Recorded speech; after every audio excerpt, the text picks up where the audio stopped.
Hello friends, வாங்க இன்றைக்கி நம்ம கோபி மஞ்சூரியன் எப்படி செய்யலான்னு பார்க்கலாம்.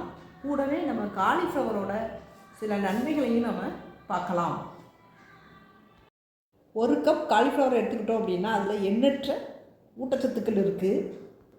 இதில் வயோதிகத்தை குறைக்கக்கூடிய உட்பொருட்கள்லாம் நிறையவே இருக்குது. அதே மாதிரி புற்றுநோய்க்கு எதிரான குணங்கள் மற்றும் வீக்கத்திற்கு எதிரான தன்மைகள்லாம் இந்த காலிஃப்ளவரில் இருக்குங்க.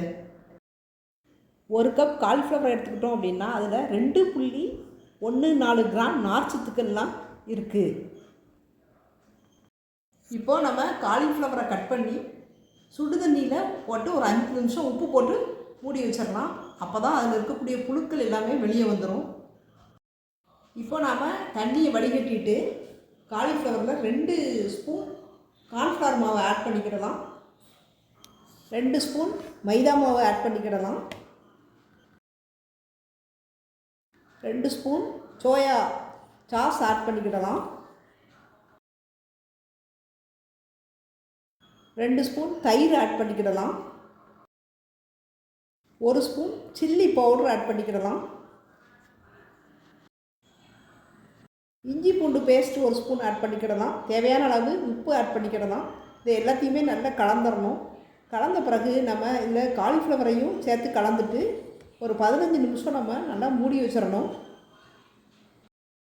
காலிஃப்ளவர் புற்றுநோய் ஏற்படாமல் தடுக்கிறது, அதே மாதிரி இதய நோய்கள் ஏற்படாமல் தடுக்கிறது. இப்போ நாம் கடாயை காய வச்சுக்கிடலாம். கடாயில் எண்ணெய் ஊற்றி எண்ணெய் காஞ்ச உடனே நம்ம ஏற்கனவே கலந்து வச்சுருக்கக்கூடிய அந்த காலிஃப்ளவரை இதில் போட்டு நல்லா பொன்னிறமாக பொரித்து எடுத்துடணும். இதில் இருக்கக்கூடிய இயற்கை குணங்கள் நமது இரத்த நாளங்களை பாதுகாக்கின்றன. அதே மாதிரி வீக்கத்தை குறைத்து இதய நோய் ஆபத்தையும் இது தடுக்கிறது. நாம் காலிஃப்ளவரை அதிகமாக உட்கொள்ளும்போது தமனிகள் தடுப்பது குறையும் என ஆய்வுகள் நிரூபித்துள்ளன. இது குடல் புற்றுநோயையும் தடுக்கிறது. அதே மாதிரி அது வளர்ச்சி அடைவதையும் தடுக்கிறது. இரத்த சிவப்பணுக்கள் மற்றும் செரோட்டின் அளவு அதிகரிக்கிறதுக்கு காலிஃப்ளவர் ரொம்பவே பயனுள்ளதாக இருக்குது. காலிஃப்ளவரில் வைட்டமின் சி அதிகமாக இருக்குது. அதனால் நமக்கு நோய் எதிர்ப்பு சக்தியும் உருவாகிறது. அப்புறம் இதில் வைட்டமின் கேயும் அதிகமாக இருக்குது.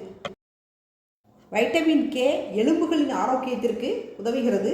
இதை நாம் அதிகமாக எடுத்துக்கொள்ளும் பொழுது எலும்பு முறிவு குறைகிறது, எலும்புகள் நன்கு வலுவடைகிறது.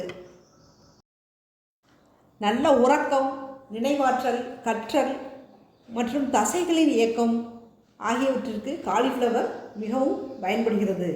இதில் vitamin B, magnesium, manganese, phosphorus மற்றும் பொட்டாசியம் போன்ற சத்துக்களும் காணப்படுகிறது. காலிஃப்ளவரில் இருக்கக்கூடிய சல்ஃபோரா அப்படிங்கிற இயற்கை உட்பொருள் உங்கள் உடலில் கழிவுகளை குறைத்து வீக்கத்தை தடுத்து டிஎன்ஏவை காக்கிறது. காலிஃப்ளவர் மூளை வளர்ச்சிக்கு மிகவும் பயனுள்ளதாக இருக்குது. காலிஃப்ளவரில் இருக்கக்கூடிய ஊட்டச்சத்துக்கள் அனைத்தும் உடலுக்கு உன்னதமான மருந்தாகிறது. இதில் நார்ச்சத்து அதிகமாக இருக்கிறதுனால மலச்சிக்கலை தடுக்கிறது. காலிஃப்ளவர் கருவில் உள்ள குழந்தையின் மூளை முதுகுத்தண்டு வளர்ச்சிக்கு மிகவும் பயன்படுகிறது. மூட்டு வலியை குறைப்பதில் காலிஃப்ளவர் முக்கியமான பங்கு வகிக்கிறது. மெக்னீசியம், பொட்டாசியம், கால்சியம் போன்றவை இருப்பதால் இதில் எதிர்ப்பு சக்தியும் ரொம்ப அதிகமாகவே இருக்குது. இது செரிமான கோளாறுகளையும் சரி செய்கிறது. காலிஃப்ளவரை பயன்படுத்தி கீழ்வாதம், முடக்குவாதம் போன்றவற்றிற்கு நாம் மருந்துகளை தயாரிக்கலாம்.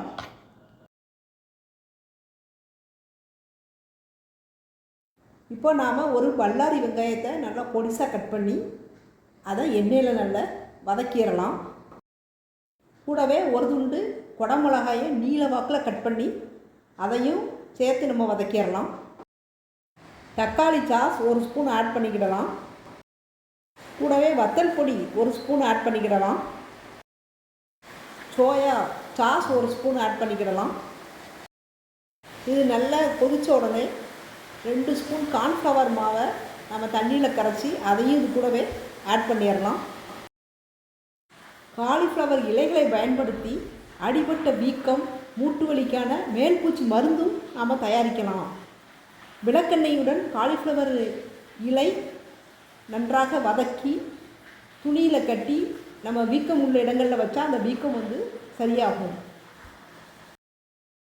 காலிஃப்ளவரை பயன்படுத்தி சிறுநீரகம், இதயத்தை பலப்படுத்தும் மருந்துகளையும் நாம் தயாரிக்கலாம். காலிஃப்ளவர் இரத்த அழுத்தத்தை குறைக்கிறது, இரத்தத்தை உறைய வைக்கும் தன்மை கொண்டது. தினமும் 90 கிராம் அளவுக்கு நம்ம காலிஃப்ளவரை சாப்பிடணும். அப்படி சாப்பிடும்போது நமது உடலுக்கு தேவையான வைட்டமின் சி கிடைக்கிறது. இவ்வளவு சத்துக்களுடைய காலிஃப்ளவரை நாம் உணவில் அடிக்கடி சேர்த்து கொள்ள வேண்டும். இப்போது நாம் ஏற்கனவே பொரித்து வச்சுருக்கக்கூடிய அந்த காலிஃப்ளவரை இந்த கலவையில் போட்டு நல்லா வதக்கிடணும். இப்போது நமக்கு நல்ல டேஸ்டியான கோபி மஞ்சூரியன் ரெடி ஆயிரும். ஓகே ஃப்ரெண்ட்ஸ், நம்ம சேனலை நீங்கள் சப்ஸ்கிரைப் பண்ணிடுங்க. அப்படியே வீடியோக்கு ஒரு லைக் போட்டுருங்க. இப்போது 128 கிராம் காலிஃப்ளவரில் என்னென்ன சத்துக்கள் எந்த அளவு இருக்குது அப்படிங்கிறத நம்ம தெரிஞ்சுக்கிடலாம். நார்ச்சத்து 3 கிராம் இருக்குது, விட்டமின் சி 77% இருக்குது, விட்டமின் கே 20% இருக்குது, விட்டமின் பி6 11% இருக்குது, போலேட் 14% இருக்குது, பொட்டாசியம் 9%, மாங்கனீசு 8%, மெக்னீசியம் 4%, பாஸ்பரஸ் 4%. மிகவும் ருசியான காலிஃப்ளவரில் நமது ஆரோக்கியத்திற்கு தேவையான விட்டமின்கள் மற்றும் தாதுக்கள் எல்லாமே அடங்கியுள்ளது.